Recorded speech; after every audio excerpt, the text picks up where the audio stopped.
So ito po mga ka-GM, like and share po yung ating mga videos. Ito, isa itong Peugeot na partner.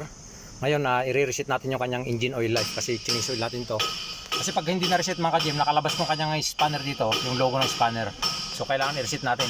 Kung makikita ninyo ito, bali hold lang natin itong pinaka-sign ng spanner dito, yung kanyang post button. Tapos switch on natin.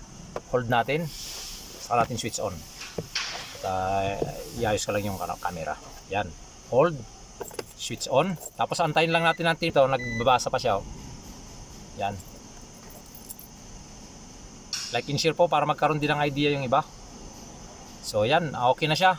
Makikita nyo done na. So okay na, bitawan na natin, saka natin start na natin. So yan, subukan natin start kung lilitaw pa yung spanner nya. So yan, makikita ninyo mga ka-GM, wala na yung pinaka-spanner dito, no? So ganun lang po yung pag-reset dito sa kanyang engine oil life reset, kung paano siya i-reset, no? Sa ganitong Peugeot na partner na sakyan. So maraming salamat po.